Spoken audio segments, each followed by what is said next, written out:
Fala pessoal, hoje eu vou falar os 3 motivos principais porque você não está batendo meta. Se você não está batendo meta, tenho certeza que esse conteúdo vai te ajudar a mudar esse cenário na sua empresa, no seu dia a dia.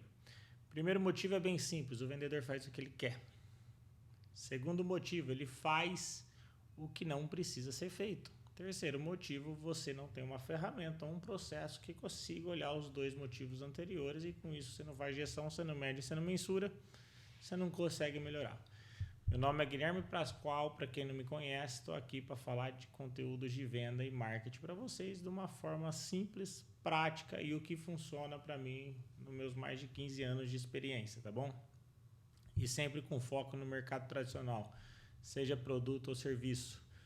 Eu vejo que tem muito conteúdo de software na internet, de SaaS e pouco conteúdo do mercado tradicional, que é uma grande indústria aí do Brasil, tá bom? Então vamos lá. O que é o vendedor? Ele fazer o que quer? Ele faz a gestão de carteira dele. Então, se ele tem uma carteira de cliente, é dali que ele vai conseguir o objetivo dele, que é as vendas em cima e a meta dele. Então, ele vai ter que gerir bem essa carteira. Na prática, o que acontece? Ele liga para quem ele tem mais amizade. Ele liga para quem ele tem mais relacionamento. É mais fácil fazer isso, tá bom? Outro ponto, às vezes ele não liga. Ele só manda uma mensagem. Eu não sei se você tem esse problema no seu time de vendas aí, que você não consegue monitorar se ele realmente está tendo o esforço necessário para ele atingir a meta.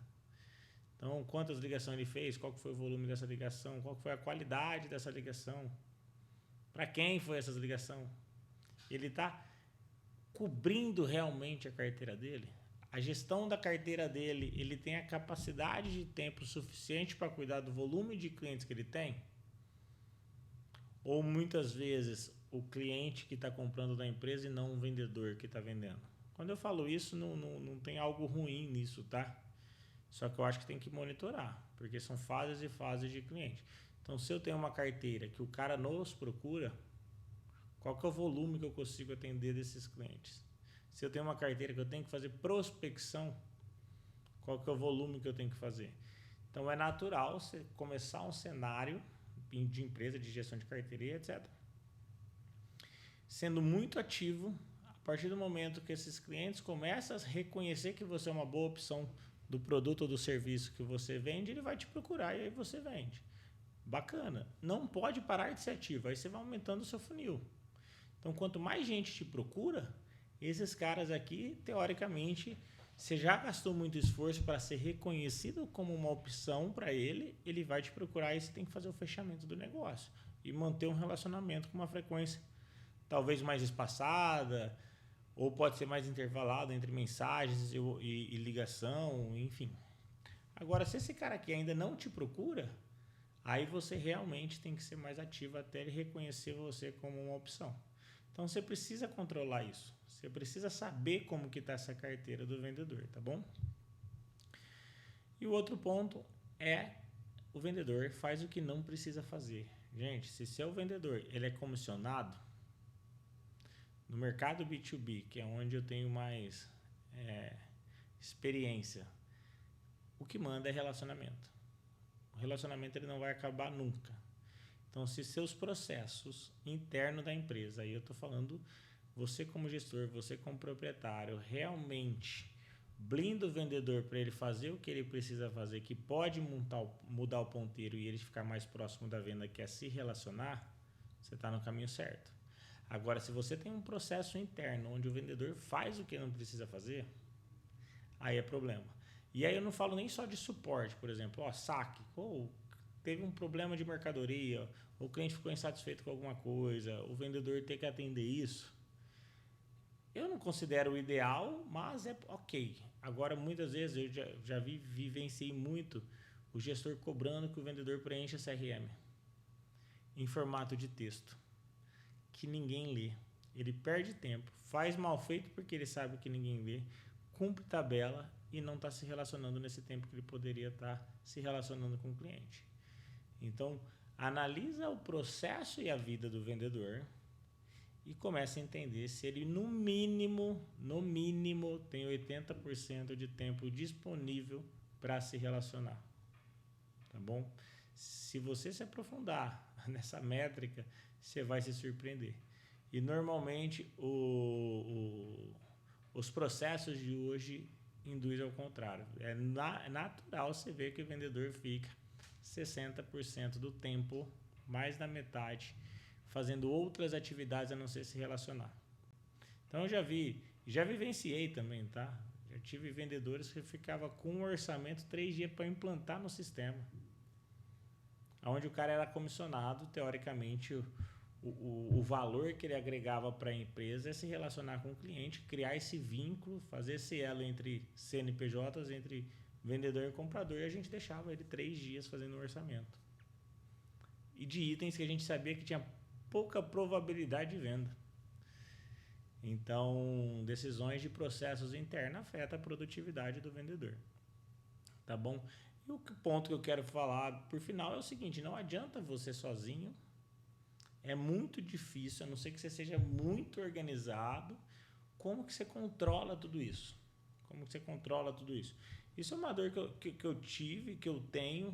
Existe uma dor real ali de como monitorar o esforço do vendedor, como direcionar o vendedor. Então, hoje, internamente, eu estou desenvolvendo uma ferramenta nossa. Quem quiser saber mais, manda uma mensagem. Mas qual que é o objetivo dela? Gestão de carteira, controlar o esforço. Então, com um clique, ele sabe quais vendedores ele está se relacionando ativamente, inativo, que ele está esquecido ou que ele foi abandonado, esse cliente na carteira. Então, ele tem essa visibilidade, o vendedor, para ter autonomia para agir por tempo de relacionamento. Isso tem um valor agregado muito grande na rotina do vendedor, porque facilita. Então, eu entendo como está minha carteira, eu vejo, eu compreendo e eu tenho que agir. Então, acho que é isso que é um sistema ou um processo tem que trazer na visão do vendedor. A gente consegue entender outra coisa que eu acho fundamental pensando no relacionamento com o cliente é com qual canal de comunicação nós estamos fazendo. Então, hoje a gente tem uma gestão clara da carteira de cliente. Se eu atuo com esse cliente em multicanal, ou seja, mensagem e ligação. Se eu atuo com esse cliente só por ligação, significa que eu não estou tendo dados importantes de texto, de mensagem, e-mail, WhatsApp, que todos têm, ou 99% tem. Ou se eu estou falando com ele por mensagem e eu não estou me relacionando.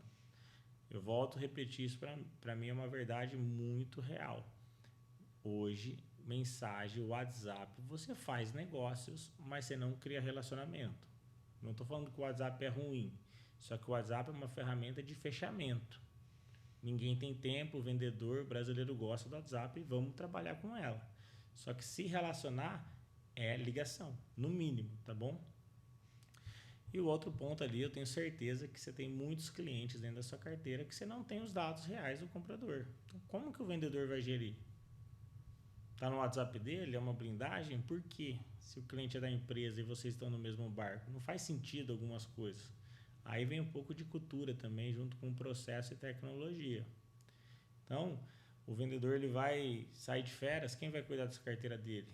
Ele tem que querer que essa carteira seja bem atendida. Porque quando ele voltar, esse cliente vai comprar de novo. Tá bom? Então, são esses pilares ali, esses 3 passos importantes que te ajuda a chegar mais próximo do seu objetivo. E dentro de tudo isso que o vendedor tem que analisar, ele tem que ter um caminho muito claro de qual são a priorização. Você imagina o seguinte, beleza, eu tenho 50 clientes que eu não me relaciono faz mais de 15 dias. Qual que é a ordem disso? A ferramenta ou o seu processo, e aí talvez você precisa de 2, 3, 4 planilhas diferentes, mas chega lá, precisa direcionar. Cara, você precisa se relacionar com esses. Só que de forma inteligente, a maior propensão de negócios é esses caras aqui. Então, prioriza esses. E aí você pode usar N métricas diferentes. Tempo de relacionamento, perfil de cliente, histórico de compra, do jeito que você achar melhor. Hoje o nosso sistema ele acaba priorizando para o vendedor. Então, ele sabe que esse cliente faz mais de 15 dias, que ele tem 50 clientes nesse cenário. Com um clique, ele abre quais são esses clientes, cria tarefa e a tarefa prioriza automático para ele ser direcionado para qual cliente faz mais sentido nesse momento. Tá bom? Espero que essas dicas tenham sido úteis. curte o canal aí, compartilha com quem você acha que faz sentido e até a próxima. Obrigado!